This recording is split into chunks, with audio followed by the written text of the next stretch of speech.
Om Namo Bhagavate Vasudevaya. Om Namo Bhagavate Vasudevaya. Om Namo Bhagavate Vasudevaya. Reading from Srimad Bhagavad-gita, chapter 2, text 11.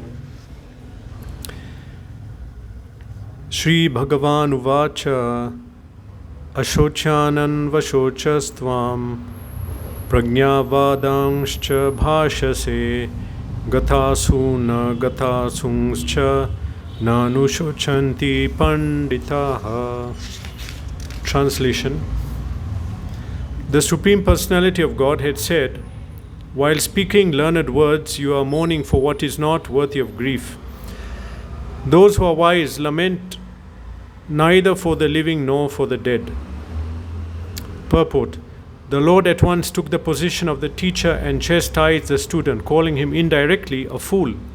The Lord said, you are talking like a learned man, but you do not know that one who is learned, one who knows what is the body and what is the soul, does not lament for any stage of the body, neither in the living nor in the dead condition. As explained in later chapters, it will be clear that knowledge means to know matter and spirit and the control of both. Arjuna argued that religious principles should be given more importance than politics or sociology. But he did not know that the knowledge of matter, soul, and the Supreme is even more important than religious formularies, because he was lacking in that knowledge. He should not have posed himself as a very learned man, as he did not happen to be a very learned man. He was consequently lamenting for something which was unworthy for lamentation. The body is born and is destined to be vanquished today or tomorrow. Therefore, the body is not as important as the soul. One who knows this is actually learned, and for him there is no cause for lamentation, regardless of the condition of the body. Om Vishnu Padaya Krishna Preshthaya Bhutale Shrimate Bhakti Nama Om Vishnu Padaya Krishna Preshthaya Bhutale Shrimate Bhakti Vedanta Swamin Iti Namine Namaste Saraswate Deve Gauravani Pracharine Nirvishesh Ashunyadi Paschat Deshatarine. Jai Shri Krishna Chaitanya Prabhu Nityananda Shri Advaita Gadadhara Shivasadi Gaura Bhaktivinoda. Hare Krishna Krishna Krishna Hare Hare, Hare Ram Ram Ram Hare Hare. Chapter 2, text 11. Prajna Vadangs. There's the word says here. Prajna Vada means learned words. Prajna, one who has full knowledge. Prajna, Gya is knowledge. So one who has full knowledge is known as Prajna. And so Arjuna was speaking learned words, Prajna, like a learned person. So Krishna is saying, Prajna Vadans, you're talking like a learned man. So a Prajna means somebody has full knowledge, realized, educated person. He knows what is what in terms of spirit and matter, not modern education. So with full knowledge, Arjuna is speaking about his condition as if he knows. Okay, but Arjuna was in doubt what to do. The whole of chapter 1, Arjuna was doubtful. Shall I fight? Shall I not fight? What shall I do? He was in doubt. But he's still speaking like a learned person. That I should fight because of I should not fight because of that. Or shall I fight or not? Indecision. He could not tell. Although he's speaking like a learned person, but he was actually not knowing what he should do. According to Artha Shastra, science of warfare, he should have fought. He should have fought. So Krishna was telling him, fight. Can fight. But Arjuna was quoting Dharma Shastra. No, they are my gurus. They are my family. I should not fight. This is not proper. And actually, Dharma Shastra is higher than Artha Shastra. So, okay, Arjuna had a good reason why he should not fight. He gave many reasons why he shouldn't fight. Principally, we could say compassion, that he was displaying compassion on these souls, that they don't know what they're doing. I know, so I should not do what they are doing. I should not fight them. I am compassionate. I understand what will happen later. They don't know. I know. I should be compassionate. So compassion. And second, enjoyment. He said, if I kill them, I'll win the kingdom, but I'll not be able to enjoy. Who will I enjoy with? Whatever we have, we enjoy with family, friends. Family means extended family, not like in modern age. So if the family is not there, then who will enjoy with? So that is one reason. He said, I should not fight. I'll win the kingdom and not be able to enjoy. And he also gave reason of sinful activity. He said, I'm fighting, but this is a sin. It is sinful. What will happen if I fight and I kill all these people? I'll get a reaction. And not only these people, but my gurus, my people on level of father and grandfather. So that means sinful reaction. I'll suffer. So why shall I fight? Why should I bring this inauspiciousness on myself? So he gave that reason. Another reason he gave is destruction of the dynasty. He said that if I fight, I'll kill all these people. Then the women will be unprotected. That was sinful activity. That the women will not be protected, and so everything will fall into irreligion. But destruction of family dynasty, the argument was that the people who pass on the knowledge are the elder people. So the elder people will not be there to pass on knowledge to the next generation. Who will pass on that knowledge? And in that case, everything will be irreligious. It will be destruction of the dynasty. The dynasty is continuing because dynasty means the family traditions are going on, because they're passed on. Who are they passed on by? Not parent, grandparents. Grandparent passes on to grandchild. And if they are not there, who will pass on the traditions? If they don't pass on the tradition, then there will be no dynasty, there will be no family tradition, and destruction then of the family will happen. Actually, today we can see that in Kali Yuga. People from great families, great lineages, they still have name. The name is there, but the traditions are not there. They got destroyed. Actually, it happened, what he's saying. So that's what he was saying. Destruction of family dynasty, for that reason I should not fight. And then another reason, indecision. He said, I don't know if I should fight or not. I have to come to a decision and do it. But the decision why I should not fight is here, it's good. And decision where I should fight, that is also good. So what shall I do? So in this way he gave so many reasons for not fighting. Compassion, enjoyment, sinful activity, destruction of the family dynasty, and indecision. Reasons to not fight is that I should be sure if I'm fighting. I'm not sure. Indecisive. And so I'll do some big reason not to fight. So he was speaking from Dharma Shastra. That was higher than Artha Shastra, the reasons why he should fight. That is there. But even though Arjuna spoke such learned words, he was lost. He was still in despair. All the knowledge he had, he still didn't know what to do. He was not firm in intelligence. Nishchay. Confidently he could not act. So that was not enough. His knowledge was not enough. His education was not enough to know what to do. So he just surrendered to Krishna.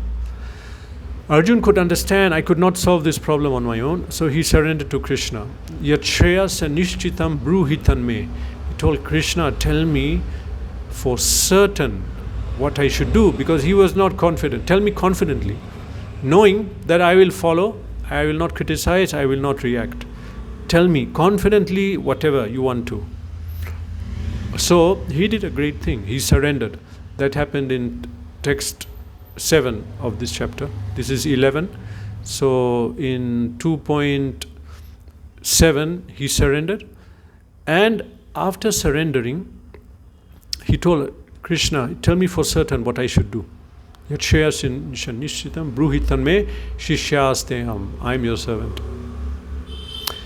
So after not knowing what to do, he accepted Krishna to guide. Okay, so such a person as Arjun, the royalty at that time, they were trained from age 5, 6, 7.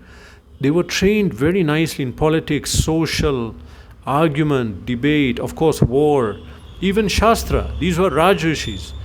They were highly educated in Shastra. They could make a decision. They had a lot of knowledge. Okay, but Arjun could not figure out this problem.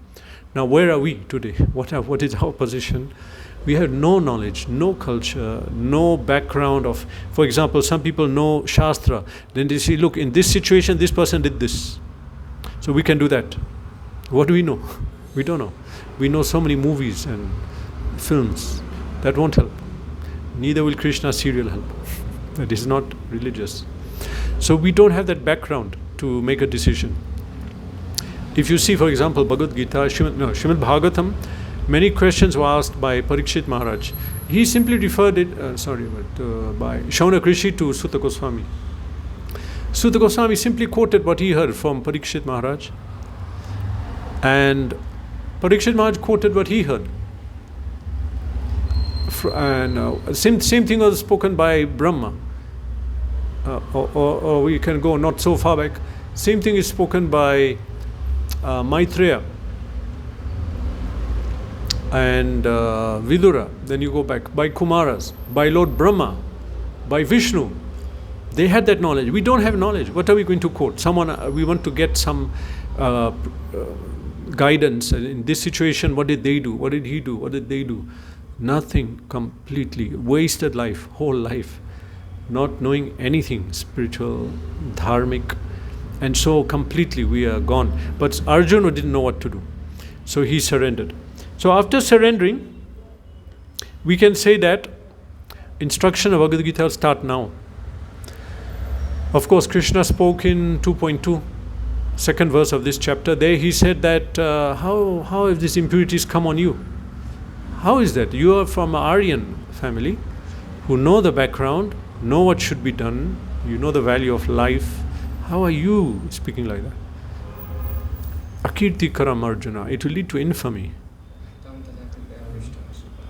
Yeah, that is, no, this is 2.2. That is 2.1, you're quoting. Okay, so 2.2 is saying that it will lead to infamy. Yeah, kutastva kashmalabinam vishame samupastitam anarjustam aswargyam akirtikaram Arjuna. This will lead to infamy. So, not really, well, Krishna spoke, but now instructions, you can say, now we're going to start. So Krishna, after Arjuna surrendered, Krishna begins to speak. And in this verse he starts, okay, so 2.2, and Krishna begins his guidance as a guru, as a spiritual guide, not as a friend. Before they were discussing, Arjuna was arguing. Now Arjuna said, you tell me confidently, I'm not going to argue. Nishchitam, bruhitam me. So I'm just going to listen to what you're saying. So what is it? What shall I do? So Krishna begins now instructions. And Krishna, he first of all, he heard Arjuna speak so much. And he identified a major discrepancy in Arjuna's speech and Arjuna's comments. One major discrepancy is Arjuna's view of the situation. Arjuna, how was he viewing the situation? He was seeing on the body level. My relatives, my family, my guru. Okay, that is at one level we can say that, because that is also dharma. Okay? So Krishna immediately as a guru begins by chastising Arjuna, and he tells him that on what level are you acting? Why are you speaking like this on the body level? So indirectly, he says that Nanu shonchati pandita, you're lamenting, you're speaking and lamenting, but learned people will not lament the way you are for the body which is about to die. The body which will die is not something to lament. He says pandita, for educated people. And so, what is he saying? He's saying, Arjun, you're not a learned person. Indirectly, he's saying, Arjun, You're not a learned person. Learned people won't lament like this. Na anushochati panditaha. So previous acharyas are telling us that Krishna is calling Arjun a fool. Fool means one who doesn't have knowledge, who speaks without any intelligence. So Krishna is saying, Arjun, oh fool, you don't know what you're speaking. You're speaking but you have no knowledge. So he says that while speaking learned words, you are mourning for what is not worthy of grief. We are lamenting something that should not be worthy of lamenting. Supposing someone has a bottle of water made of glass, then he drops it, the glass breaks, then he lament and start crying, my water has dropped, this bottle has dropped, what will I do? People think you fool. Why are you so lamenting over dropped water? This is not something to be sad about. So in that way Krishna is telling him, this is not something that it's lamentable. Ashochan anvashochastvam pragyavad. Although speaking learned words, you are lamenting something which should not be lamented. And then he says that gatasun agatasumscha nanu shochanti pandita. One who is learned, a pandit, he'll not lament for life at any stage, whether the life has been lost or not yet lost. That means he'll not lament if person getting old, getting hurt, getting disease or dying at any stage of the body. He'll not lament. This is a pandit, an educated person. Okay, so then how is it you're lamenting? Why are you lamenting for that? In the purport here, Prabhupada said, he writes, the Lord said, you are talking like a learned man, but you do not know that one who is learned, one who knows what is body and what is soul, does not lament for any stage of the body, neither in living nor in dead condition. So a learned person doesn't lament for the body, because we are not the body. Basic introductory level of spiritual knowledge, that we are not the body, being established soon, 2 verses after this. Okay, so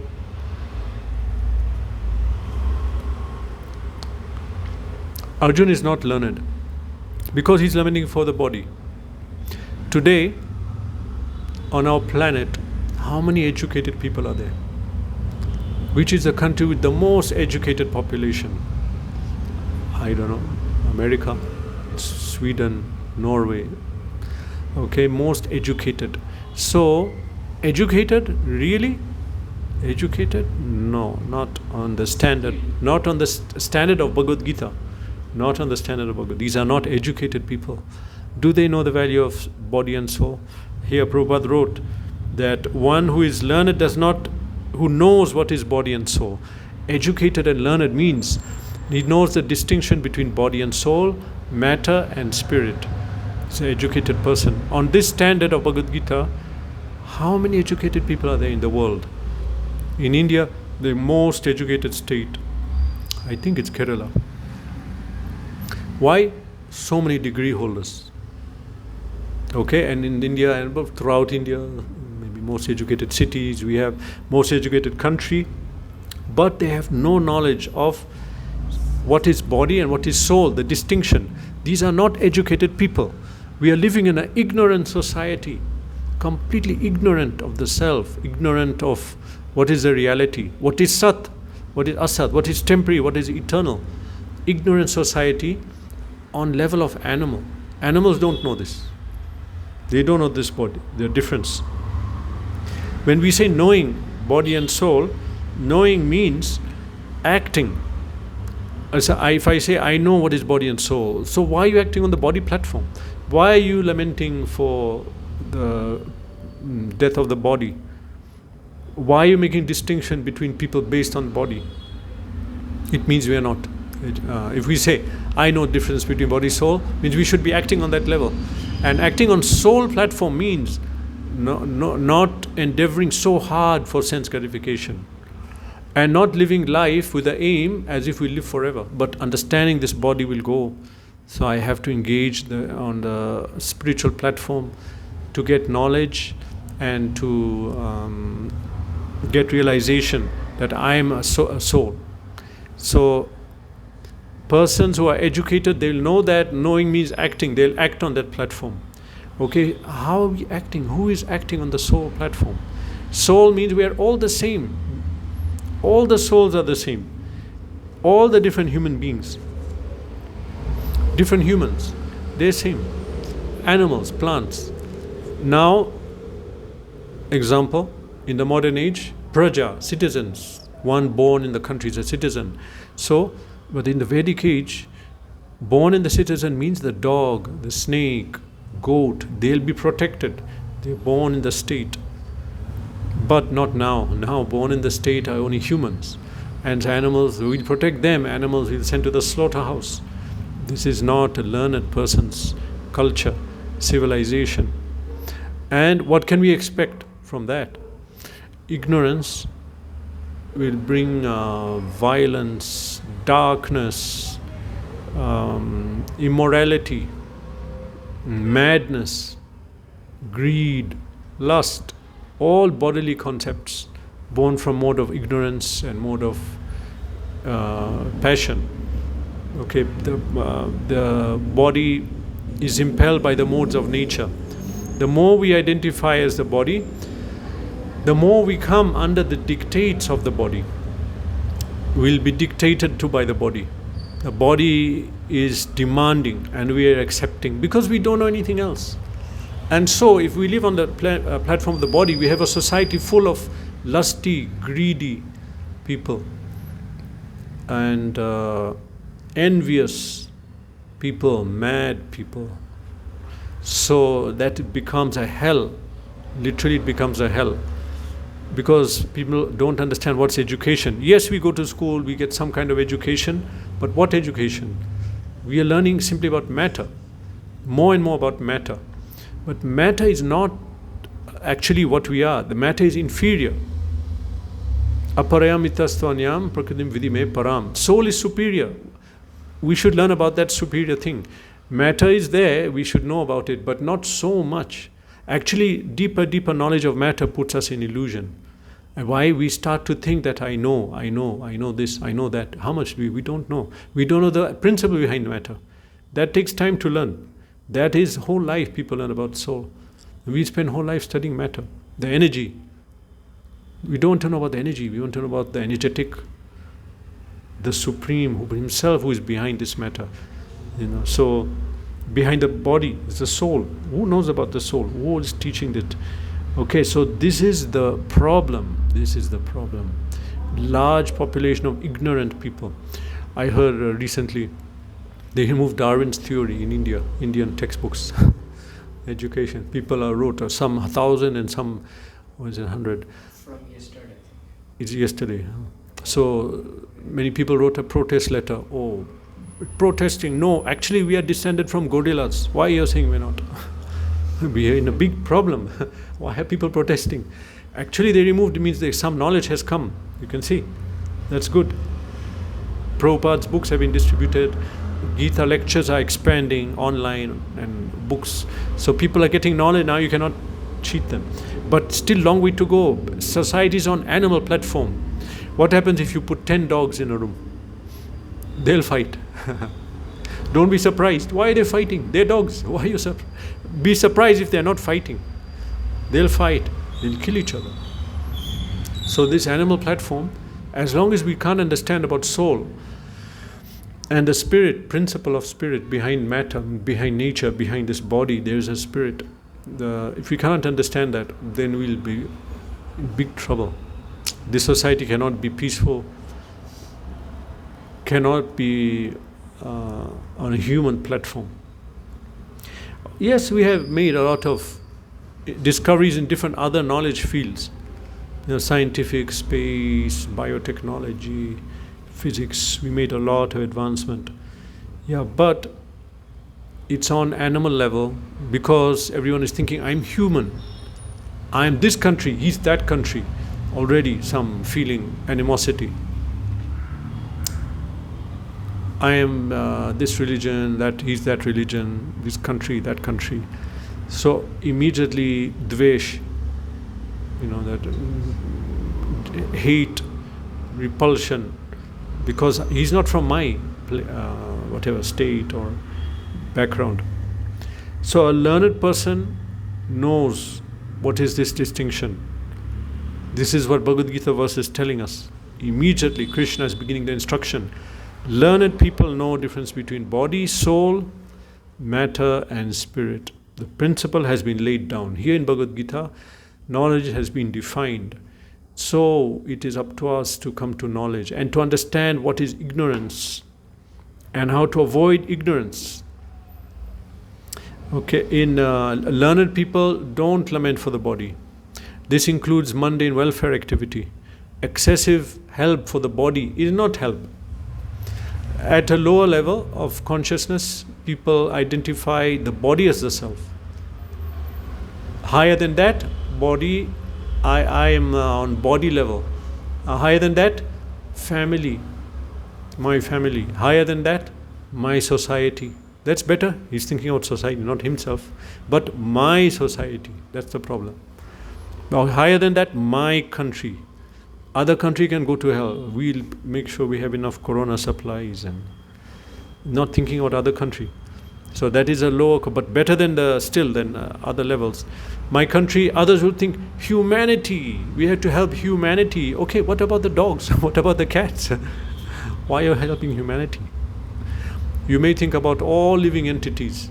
Okay, again, now how will you help all living entities? You cannot.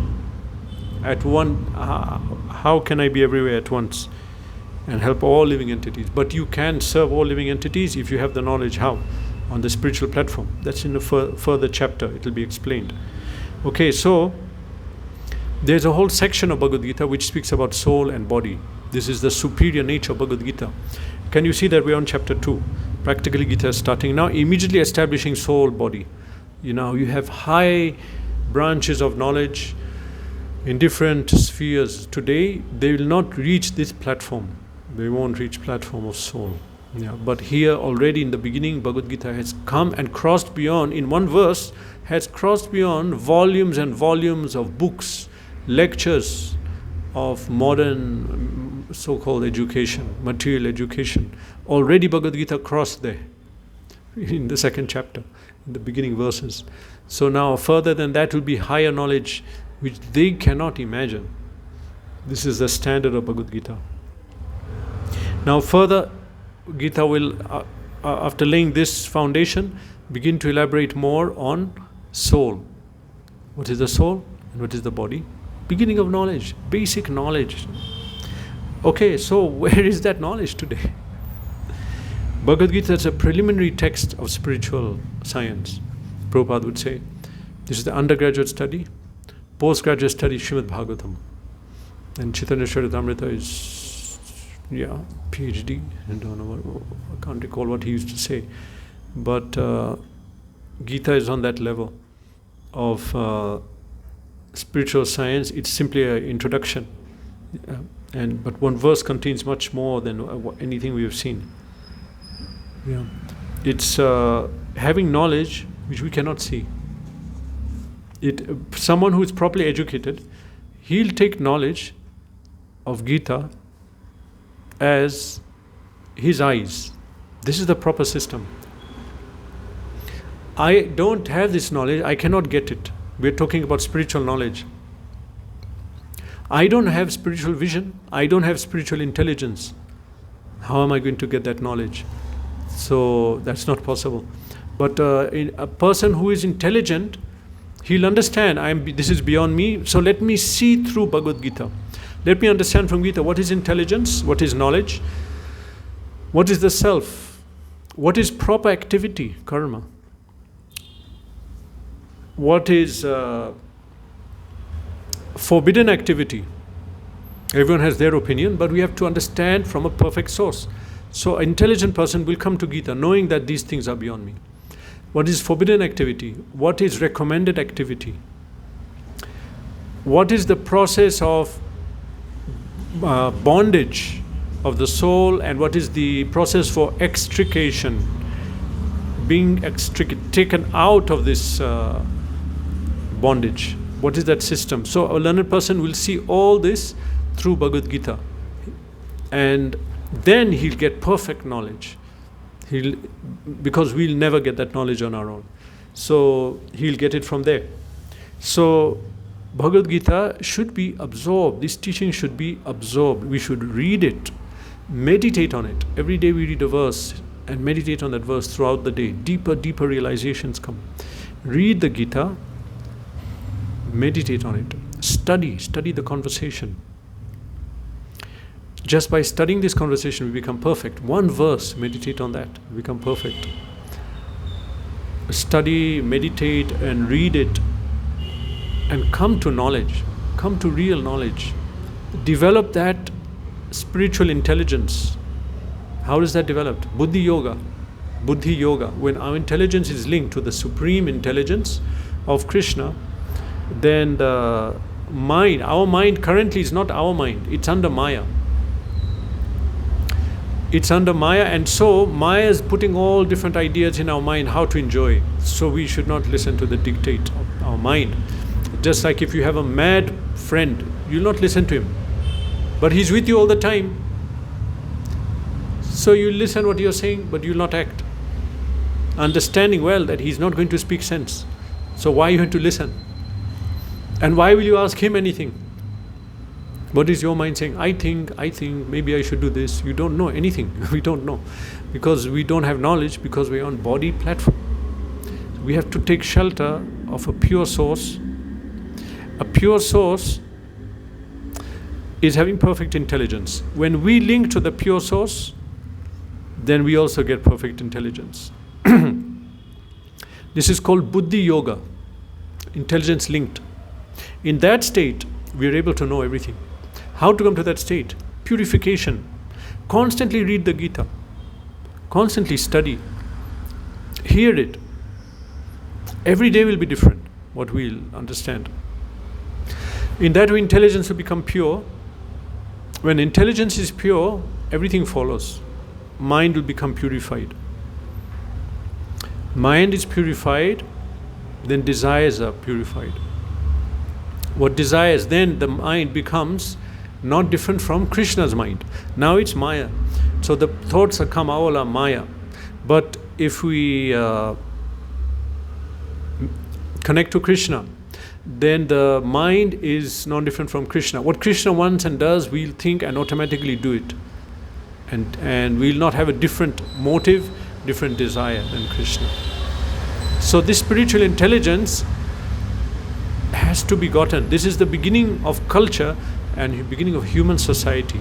Human society is a society which is based on the understanding that I am a soul, and we have to endeavor to realize that and act on that platform of the soul level, not on the body level.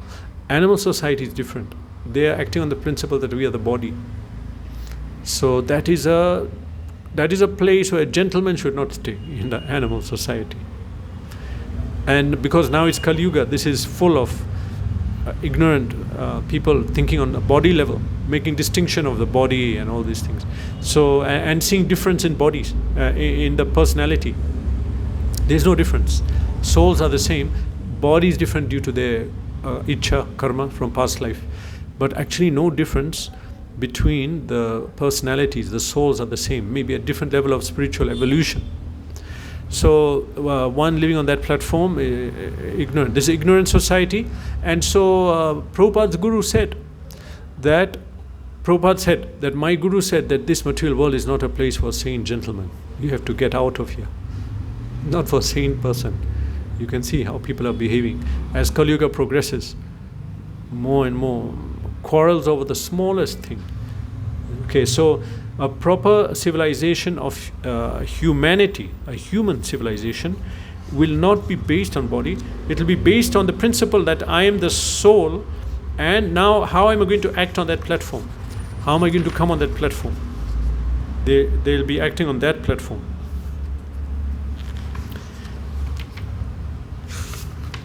That is lacking today. But Bhagavad-gita can take the whole society back to that intellectual level. It's intellectual level because it's on level of intelligence, acting on intelligence level. But Bhagavad-gita concludes on spiritual level. And then from there, Srimad Bhagavatam continues spiritual culture. But Bhagavad Gita is the entrance. Intelligence should be purified by Bhagavad Gita, as Arjun's intelligence was purified, fully purified.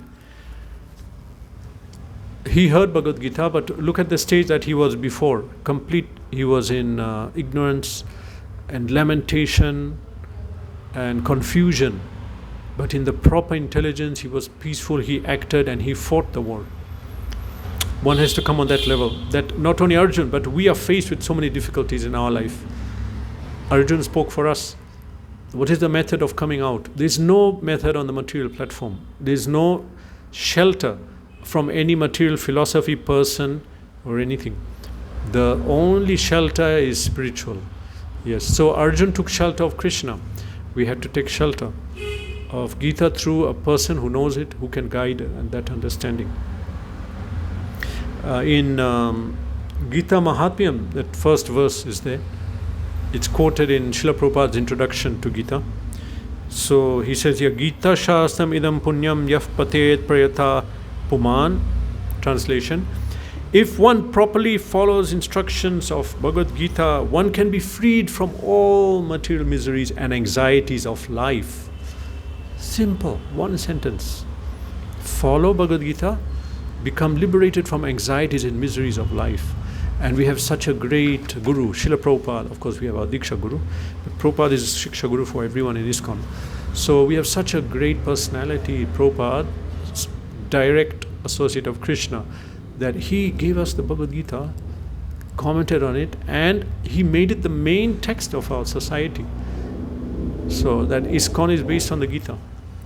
ISKCON can deliver the world. It can deliver everyone if they follow the instructions properly. So Bhagavad Gita is here explaining the Gita Mahatmyam, that simply by repeatedly reading, one can be freed from all miseries and anxieties, which is what happened to Arjun. He was in anxiety, in misery, he heard the Gita. It can happen to us. We should also take shelter and get purified and attain that state. Okay.